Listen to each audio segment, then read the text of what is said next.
اس دن کے بعد ہمیشہ خالد بن ولید اپنے آپ کو خالد بن ولید نہیں بلکہ ابو سلیمان کہلانے لگے۔ ناؤ خالد بن ولید کے اسلام قبول کرنے کے کچھ ہی دنوں بعد رسول اللہ صلی اللہ علیہ وسلم 3000 کی فوج جمع کر کے پہلی بار رومن امپائر سے لڑائی کی تیاری کر رہے تھے، جسے جنگ متا کہا جاتا ہے۔ تو آف کورس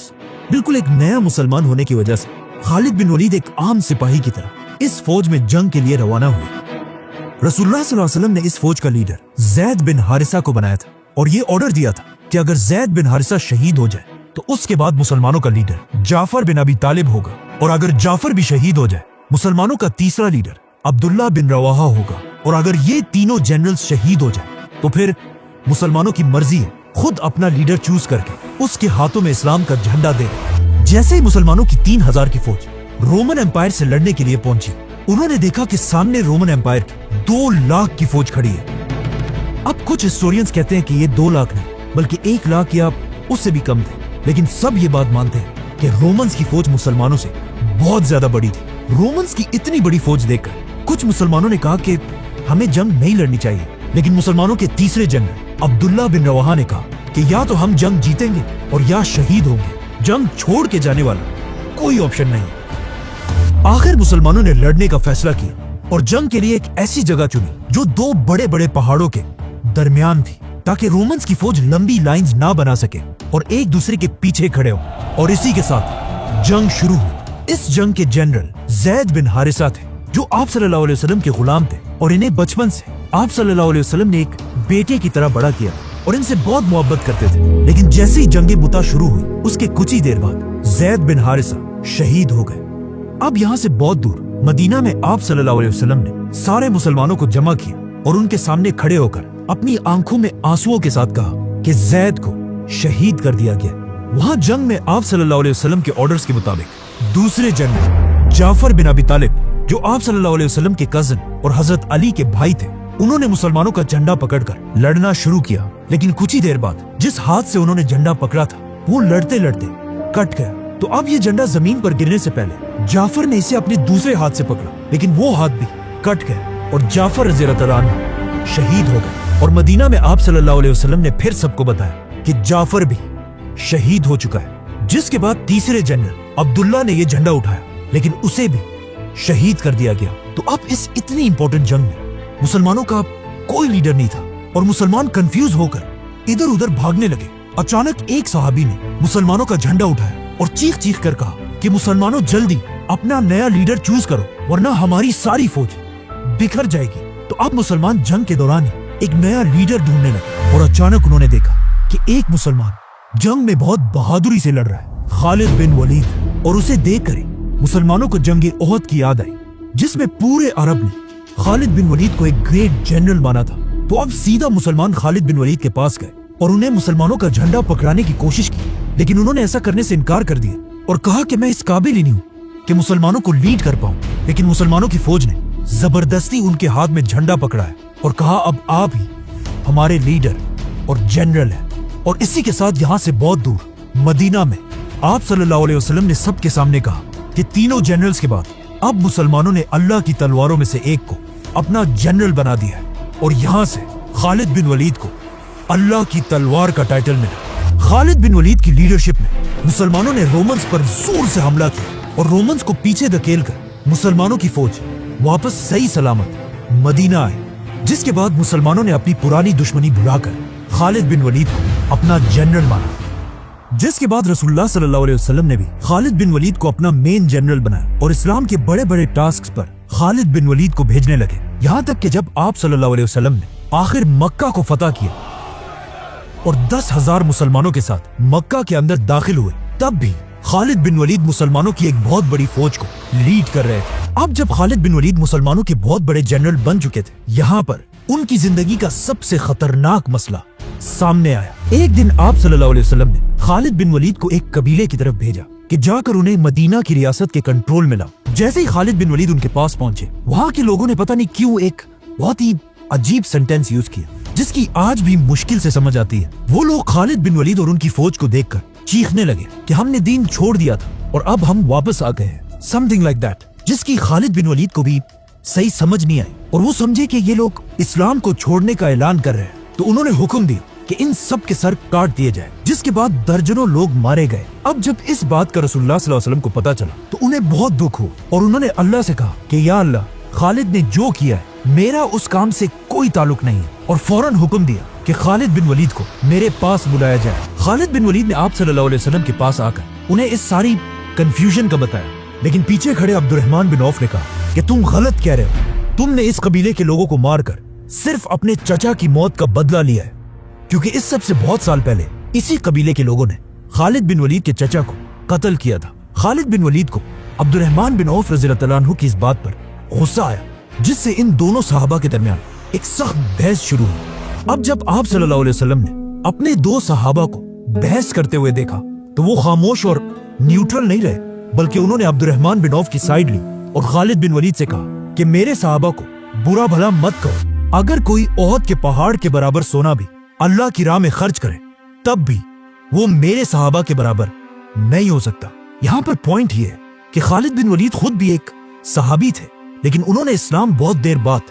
اس وقت قبول کیا تھا جب اسلام کے پاس تھوڑی پاور آ چکی تھی۔ لیکن عبد الرحمن بن عوف نے مکہ میں اپنا سب کچھ چھوڑ کر پوری دنیا سے دشمنی لے کر سب سے پہلے لوگوں میں اسلام قبول کیا تھا۔ آپ صلی اللہ علیہ وسلم کی اس بات سے خالد بن ولید سمجھ چکے تھے کہ چاہے وہ جو بھی کر لیں، ان کی ویلیو پہلے اسلام قبول کرنے والے صحابہ سے ہمیشہ کم رہے گی۔ جس کے بعد آپ صلی اللہ علیہ وسلم نے حضرت علی رضی اللہ عنہ کو بلایا اور انہیں حکم دیا کہ اس قبیلے کے پاس جا کر انہیں مناؤ اور انہیں جو بھی تکلیف پہنچائی گئی ہے اسے انصاف کے ساتھ حل کرو، اور کوشش کرنا کہ کوئی بھی تم سے خفا نہ رہے۔ ان طریقوں سے رسول اللہ صلی اللہ علیہ وسلم نے خالد بن ولید کو سمجھایا، لیکن پھر بھی انہیں مسلمانوں کی فوج سے نکالا نہیں، اور اسلام کی اگلی جنگ حنین میں انہیں دوبارہ اپنا جنرل بنایا۔ حنین ایسی پہلی جنگ تھی جس میں آپ صلی اللہ علیہ وسلم لیڈر اور خالد بن ولید ان کے جنرل تھے۔ مسلمان 12,000 کی فوج لے کر اپنے دشمنوں کی طرف روانہ ہوئے، لیکن جیسے ہی مسلمانوں کی فوج ان دو پہاڑوں کے درمیان سے گزر رہی تھی، اچانک دونوں پہاڑوں سے مسلمانوں پر بہت سارے تیر برسنے لگے۔ دشمنوں نے مسلمانوں پر اتنے تیر برسائے کہ مسلمانوں کی فوج بالکل بکھر گئی اور وہ جنگ چھوڑ کر پیچھے ہٹنے لگے۔ 12,000 کی فوج جنگ سے پیچھے ہٹنے لگی، اور اسی جنگ میں خالد بن ولید نے خود آپ صلی اللہ علیہ وسلم سے سیکھا کہ اصل میں ایک لیڈر ہوتا کیا ہے۔ سامنے دشمنوں کی فوج نے دیکھا کہ مسلمانوں کی فوج تو پیچھے جا رہی ہے، لیکن کچھ لوگ اب بھی ایسے ہیں جو بالکل اپنی جگہ پر کھڑے ہیں، اور جب انہوں نے غور سے دیکھا تو وہ حیران رہ گئے کہ مسلمانوں کا لیڈر رسول اللہ بھی اپنی جگہ پر کھڑے ہیں۔ یہ دیکھ کر ان کی پوری فوج فل سپیڈ رسول اللہ صلی اللہ علیہ وسلم کی طرف بڑھنے لگی، لیکن آپ صلی اللہ علیہ وسلم بھی پیچھے ہٹنے کی بجائے اکیلے دشمنوں کی فوج کی طرف بڑھنے لگے اور زور زور سے کہنے لگے، میں ہوں محمد، عبداللہ کا بیٹا، اور پھر تھوڑا اور آگے بڑھ کر کہا، میں اللہ کا نبی ہوں، کوئی جھوٹا نہیں، اور میں عبد المطلب کا بیٹا ہوں۔ مسلمانوں کی فوج رسول اللہ صلی اللہ علیہ وسلم کی اس بہادری کو دیکھ کر شرمندہ ہوئی، جس کے بعد انہوں نے دشمن پر ایسا حملہ کیا کہ کچھ ہی دیر میں یہ جنگ مسلمان جیت گئے۔ اس جنگ کو دیکھ کر کلیئرلی پتا چلتا ہے کہ یس، خالد بن ولید ایک بہت بڑے جنرل تو تھے، لیکن آپ صلی اللہ علیہ وسلم کے سامنے وہ،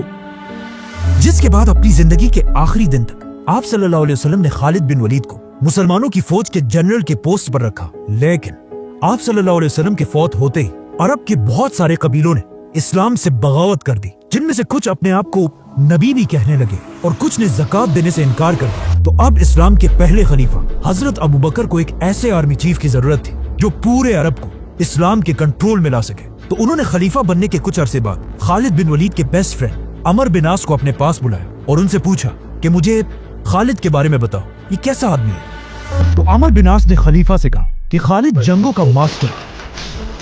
اور موت کا دوست ہے، اس میں شیر کی طرح بہادری ہے